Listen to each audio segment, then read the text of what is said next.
Assalamualaikum warahmatullahi wabarakatuh. Perkenalkan, nama saya Kansa Zakia Islam dari kelas 9F absen 16. Di sini saya akan mempresentasikan tentang tolak peluru. Tolak peluru adalah teknik melemparkan beban tertentu dari pundak hingga mencapai titik tertentu. Asal mulanya adalah olahraga di masa lalu dengan gerakan dasar melemparkan batu. Singkatnya, dulu pada peradaban Yunani kuno melakukan olahraga melempar batu. Pada abad pertengahan pun, para tentara melakukan olahraga melempar peluru meriam. Ini adalah titik awal inspirasi olahraga tolak peluru. Berapa berat beban yang dibawa pada olahraga tolak peluru ini? 7,26 kg untuk laki-laki serta 4 kg untuk perempuan. Untuk memindahkan atau put beban hanya boleh dilakukan hanya untuk satu tangan saja. Selanjutnya adalah teknik tolak peluru. Yang pertama adalah teknik memegang peluru. Teknik ini memiliki beberapa cara memegang peluru menurut situasi dan kondisi, yaitu yang pertama adalah teknik yang biasa digunakan para atlet profesional. Posisi jari rapat dengan jari jempol berada di samping serta jari kelingking berada di samping belakang peluru. Penggambarannya seperti ini. Kedua, teknik di atas. Teknik ini dilakukan untuk orang yang memiliki jari yang kuat dan panjang. Posisi jari sedikit direnggangkan dengan jari kelingking ditekuk berada di samping peluru dan jari jempol juga berada di samping. Penggambarannya seperti ini. Yang ketiga, teknik ini cocok bagi Anda yang memiliki tangan pendek dan jari-jari kecil. Posisi jari-jari lebih direnggangkan dengan jari kelingking berada di belakang peluru dan jempol berada di samping peluru. Penggambarannya kira-kira seperti ini. Yang kedua adalah teknik menaruh peluru. Yang harus dilakukan untuk meletakkan peluru adalah ambil alat tolak peluru, lekatkan pada leher dan bahu bagian kanan.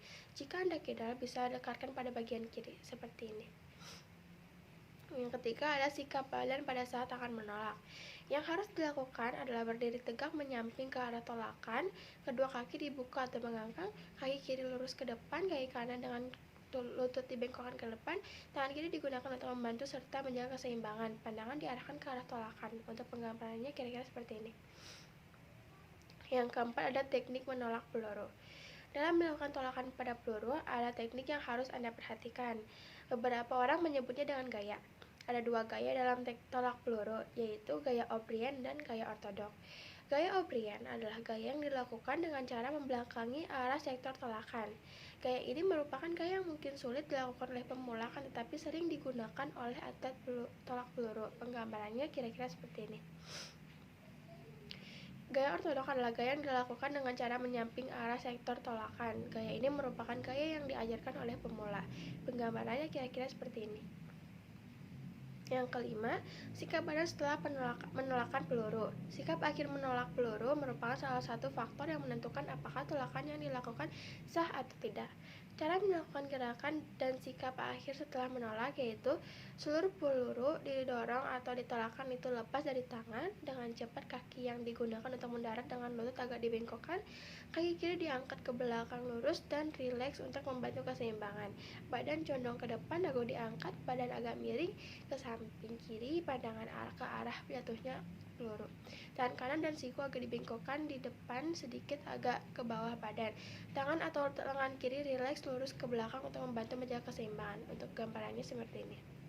Yang keenam, cara mengambil awalan. Cara mengambil awalan dalam tolak peluru adalah pada waktu akan melakukan tolakan. Kaki yang di depan yaitu kaki kiri digerakkan ke depan ke belakang atau diputar guna mendapatkan keseimbangan yang sempurna. Bersama gerakan kaki kanan ke depan ke arah tolakan, kaki kiri digerakkan ke depan agak ke samping kiri lurus hingga menyentuh balok panahan. Usahakan badan agak rendah dengan lutut kaki kanan agak dibengkokkan. Pada saat kaki kiri menyentuh balok panahan, secepat mungkin badan diputar ke arah tolakan bersama dengan pinggul, pinggang dan perut didorong ke depan hingga badan menghadap ke arah tolakan. Secepat mungkin peluru ditolakkan sekuat-kuatnya ke depan atas dengan bantuan menggerakkan seluruh tenaga badan. Penggambarannya kira-kira seperti ini. Selanjutnya adalah peraturan tolak peluru. Ada beberapa peraturan yang harus dipenuhi ketika bermain tolak peluru, yaitu yang pertama, atlet atau peserta boleh memasuki lingkaran tolakan dari mana saja. 2. Atlet atau peserta tidak boleh memakai atribut seperti sarung tangan, tetapi boleh memakai pelindung dari ruas jari selama waktu pertandingan. Yang ketiga, setelah dipanggil atlet atau peserta mempunyai waktu 60 detik untuk menyelesaikan pertandingan. Yang keempat, Atlet tolak peluru harus menahan peluru dengan lehernya saat menggunakan gerakan tolakannya. Yang kelima, atlet melakukan dalam lingkaran saja dan tidak boleh sampai keluar. Saat salah satu kakinya menyentuh daerah luar garis lempar, maka akan langsung didiskualifikasi. Yang keenam, peluru yang dilemparkan hanya boleh menggunakan satu tangan dan posisinya harus lebih tinggi dari bahu. Yang ketujuh, peluru wajib mendarat pada sektor area yang sudah disediakan. Yang kedelapan, atlet atau pelempar meninggalkan lingkaran sesudah melakukan lemparan hanya dengan sisi lingkaran yang bagian belakang. Yang kesembilan, yang terakhir, atlet boleh meninggalkan lapangan saat peluru sudah mendarat. Selanjutnya adalah lapangan tolak peluru. Ini seperti ini fotonya.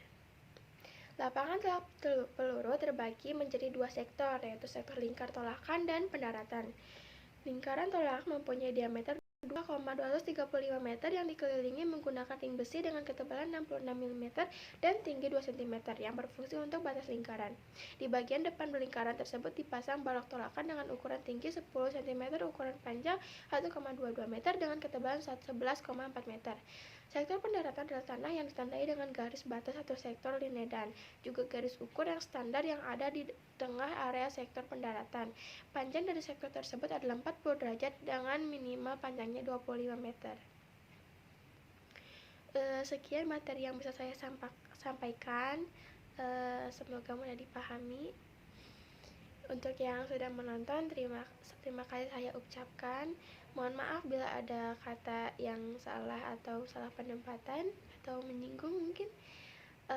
Assalamualaikum warahmatullahi wabarakatuh.